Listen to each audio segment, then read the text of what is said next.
In the heart of Germany, near the town of Nordhausen, there lies a mountain, Kohnstein. To anyone passing by, it was just another rocky slope covered in pine trees. But beneath its surface, a hidden empire of tunnels, machines, and death was being born. An empire built not by engineers alone, but by slaves. This was Mittelwerk, Hitler's secret weapon factory buried deep inside the earth. Its purpose? To build the weapon that could turn the tide of the war. A missile that could strike London from across the Channel. A weapon so advanced, it would become the first of its kind in human history. The world would know it by one name: the V-2 rocket. 1943, the war was turning against Germany. Allied bombers rained fire over the Reich. Factories lay in ruins. Cities burned. But Hitler refused to accept defeat.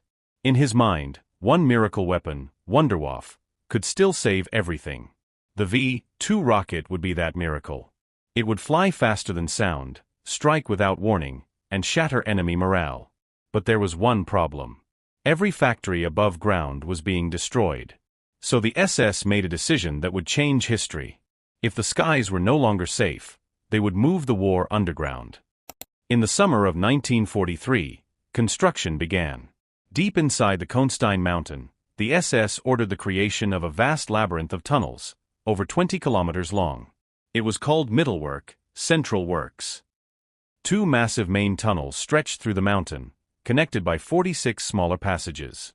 It was dark, cold, airless. But to the Nazi leadership, it was perfect. Invisible to Allied bombers. Impossible to destroy. When it was complete, the V-2 rocket assembly lines would move inside, far from enemy eyes. But the mountain didn't build itself. Tens of thousands of prisoners were brought in from concentration camps, mostly from Buchenwald. Jews, Poles, Russians, French resistance fighters. They became slaves of Mittelwerk. They dug with bare hands, slept on stone floors, starved in the dark. The SS created a new camp beside the tunnels, Mittelbau-Dora. It would soon become one of the most brutal places in Nazi Germany. The men who entered the tunnels rarely came out. They called it hell under the mountain. Every 12 hours, a whistle blew, and another shift began. When they collapsed, the SS replaced them. If they died, their bodies were carried out and burned. By the end of the war, over 20,000 people had died in Mittelbau-Dora.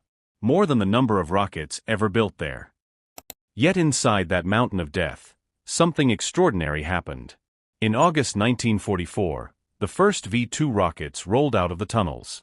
A 14-meter steel missile capable of traveling at 3,500 miles per hour. The V-2 became the first man-made object to reach space. It could rise over 50 miles high, then fall at supersonic speed. To the Nazis, it was proof of German genius. To the Allies, it was a nightmare. When the first rockets hit London, they came without warning. There was no siren, no defense, no escape. By the time anyone heard the sound, they were already dead. At the center of it all stood a young engineer, Wernher von Braun. Brilliant, ambitious, and obsessed with spaceflight since childhood. He dreamed of rockets reaching the stars. But the SS made him build weapons for war. Von Braun worked under SS General Hans Kammler, the man responsible for the death camp's construction projects. Kammler promised Hitler that von Braun's rockets would win the war. But the cost was human lives, thousands of them. Von Braun saw it, and yet he stayed. He later claimed he had no choice. But history still debates that claim. Inside Mittelwerk, men worked 18-hour days under constant surveillance. They carried 5-ton rocket parts by hand. Dust filled their lungs. If they stopped moving, they were whipped or shot. Engineers walked the tunnels in clean uniforms, stepping over bodies to reach their machines. For the SS, the factory was a miracle of production. For the prisoners, it was a tomb. One survivor remembered. Every rocket we finished cost someone his life. And yet, the assembly lines kept moving. The mountain kept breathing. By early 1945, the Allies were closing in. Kammler ordered the destruction of evidence and the evacuation of the camp. Thousands of prisoners were forced on death marches toward the north. Many died before reaching another camp. When American troops finally reached the mountain in April 1945, they were not prepared for what they found. Inside, they discovered thousands of corpses, rows of rockets, and evidence of unimaginable cruelty. And yet, among the chaos, they also found the future. As the war ended, the Americans knew the value of what they'd uncovered. The V-2 rocket wasn't just a weapon, it was the blueprint for modern spaceflight. The U.S. secretly recruited Wernher von Braun and over 1,600 German scientists in Operation Paperclip. They were brought to America, not as prisoners, but as experts. Von Braun would later lead NASA's rocket program and build the rocket that sent humans to the moon. The same mind that once built Hitler's missile would launch Apollo 11. Today, Kohnstein Mountain still stands. Its tunnels are silent now, a memorial to those who never escaped. Tourists can walk through parts of the Mittelwerk, where the walls still bear the marks of hammers, and the ghosts of men who built the impossible. Their story is not just about war.